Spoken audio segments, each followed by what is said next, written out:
এক, রাস্তা থেকে কষ্টদায়ক কোনো কিছু পড়ে থাকতে দেখলে সরিয়ে যাওয়া, সরিয়ে ফেলা। দুই, কোনো খুশির সংবাদ শুনলে সিজদা শুকরিয়া আদায় করা। তিন, কোনো ভুল অন্যায় গুনাহ হয়ে গেলে 2 রাকাত সালাতুত তওবা পড়া। 4, কোনো ভুল হয়ে গেলে একটু দান দক্ষিণা করে প্রায়শ্চিত্ত করা, মুখে শুধু তওবা না কিছু দানও করা। 5, কোন একটা মজলিসে বসে আছেন, কোথাও বেশি আছেন, বেশি বেশি কোনো ফাঁকে ফাঁকে ইস্তেগফার পড়া, আস্তাগফিরুল্লাহ অতবা পড়া পিলে পড়া। 6, ওসিয়ত লেখার মতো কিছু থাকলে পরিবার পরিজনকে সম্বোধন করে ওসিয়তনামা লিখে রাখা, মৃত্যুর আগে আগে, প্রয়োজনে কদিন পর আপডেট করবেন। 7, এশার পরে দ্রুততার সাথে তাড়াতাড়ি ঘুমায় পড়া, দেরি না করা। 8, এশার নামাজে একটু বিলম্ব করে পড়া, এশার আগে খানা খেয়ে ফেলা। 9, সম্মানিত 4 মাস জিলকদ, জিলহজ, মুহররম এবং রজব, এই 4 মাসকে সম্মান দেওয়া, অর্থাৎ সম্মান, এই 4 মাসে গুনাহ থেকে বাঁচার বিশেষ চেষ্টা করা, রুটিন ইবাদতগুলোকে বিশেষ গুরুত্বের সাথে করা। 10, মুহররম মাসে নফল রোজা 2-4টা হলো রাখার চেষ্টা করা। 11, বৃষ্টি হলে মাঝে মধ্যে গায়ে একটু বৃষ্টির পানি লাগানো। 12, মসজিদে ঢোকার পর 2 রাকাত নামাজ পড়া, ওযু করার পর 2 রাকাত নামাজ, তাহিয়াতুল ওযু, তাহিয়াতুল মসজিদ পড়া। 13, ব্যবসায়ীরা কোনো কিছু বেচার পরে ফেরত নেওয়া, আল্লাহকে খুশি করার জন্য, এটা সুন্নাহ হারিয়ে যাওয়া। 14, সালাম শুধু পরিচিতদেরকে না দিয়ে বরং পরিচিত দেওয়া, পাশাপাশি অপরিচিত অচেনা মানুষকেও কি দেওয়া, সালাম দেওয়া। 15 নম্বর হলো মিসওয়াক বেশি বেশি করা, অধিক পরিমাণে করা, একটু পর পর মিসওয়াক করতে থাকা। 16 নম্বর হলো আজানের জবাব দেওয়া, মুয়াজ্জিন যে আজান দিবেন সেটার জবাব দিতে থাকা। 17 নম্বর হলো তাহাজ্জুদের নামাজ আদায় করা, মাঝে মধ্যে হলেও ভোর রাতে তাহাজ্জুদের নামাজ অন্তত পড়া। আর ভোর রাতে পড়তে না পারলে এশার পরে হলো 2 রাকাত করে তাহাজ্জুদের নিয়তে পড়ে ফেলবেন, সেটাতেও আপনি সওয়াব পাবেন।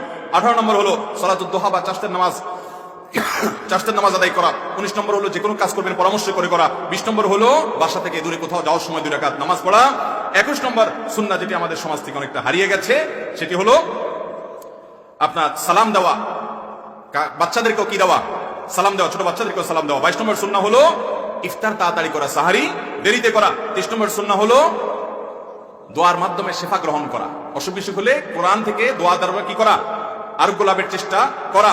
24 নম্বর সুন্নাহ হলো সকালে ফজর পরে না ঘুমানো। 25 নম্বর সুন্নাহ হলো কোনো খাবার পড়ে গেলে সে খাবার তুলে খাওয়া। এবং 26 নম্বর সুন্নাহ হলো সফর থেকে ফিরে আসার পর মসজিদে, বাসার এলাকার মসজিদ 2 রাকাত নামাজ পড়ে তারপরে বাসায় যাওয়া। 27 নম্বর সুন্নাহ হলো মাঝে মধ্যে খালি পায়ে হাঁটা। 28 নম্বর সুন্নাহ হলো মুস্কি হাসা, বিশেষ করে মানুষের সাথে যখন কথা বলবো, সাক্ষাৎ হবে, হাসি মুখে মানুষের সাথে কথা বলা। এবং 29 নম্বর সুন্নাহ হলো নিচের দিকে নামার সময় সুবহানাল্লাহ আর উপরের দিকে ওঠার সময় আল্লাহু আকবার বলা। আর 30 নম্বর সুন্নাহ হলো কাউকে ভালোবাসলে তাকে গিয়ে বলে দেওয়া যে আপনাকে আমি আল্লাহর জন্য ভালোবাসি, তাকে শুনাই দেওয়া সুন্নাহ। 31 নম্বর সুন্নাহ হলো ঘুমানোর সময় ওযু করে ঘুমানো। 32 নম্বর সুন্নাহ হলো কিবলার দিকে থুতু না ফেলানো। 33 নম্বর সুন্নাহ হলো খাওয়ার পরে আঙ্গুল চেটে খাওয়া, প্লেট তো অবশ্যই চেটে খাওয়া। 34 নম্বর সুন্নাহ হলো সাহারির সময় খেজুর খাওয়া। আর 35 নম্বর সুন্নাহ হলো পাত্রের বাইরে পানি পান করলে বাইরে নিঃশ্বাস ফেলা, পাত্রের মধ্যে নিঃশ্বাস না ফেলা। 36 নম্বর সুন্নাহ হলো কোনো আশ্চর্যজনক কিছু দেখলে, অভিভূত হলে সুবহানাল্লাহ এবং আল্লাহু আকবার পাঠ করা। 37 নম্বর সুন্নাহ হলো বাচ্চাদেরকে সন্ধ্যার সময় বাসার বাইরে না বের হতে দেওয়া, বিশেষ করে সূর্য ডুবার সময়। এবং 38 নম্বর সুন্নাহ হলো শুক্রবারে রাতে এবং দিনে, অর্থাৎ বৃহস্পতিবার দিবাগত রাত আর শুক্রবার সারাদিন বেশি বেশি দুরূদ পাঠ করা নবীর প্রতি। 39 নম্বর সুন্নাত হলো পেট পরিপূর্ণ করে না খাওয়া, কিছুটা খালি রেখে তারপরে ওঠা। 40 নম্বর সুন্নাত হলো যা বাচ্চা জন্মগ্রহণ করার পর নবজাতকের কানে, ডান কানে আজান, বাম কানে ইকামত দেওয়া। এর বাইরে আরো বলেছি চান্দ্র মাসের 13, 14, 15 এই দিনগুলোতে কি করা, রোজা রাখা, আরো সুন্নতের কথা বলেছি। আল্লাহ রাব্বুল আলামিন এই হারানো সুন্নতের সবগুলো সুন্নতকে আমাদেরকে আমল করা, আমাদের পরিবারের মধ্যে প্রতিষ্ঠিত করা, সমাজের মধ্যে প্রতিষ্ঠিত করা, সর্বত্র প্রচার করার তৌফিক দান করুন।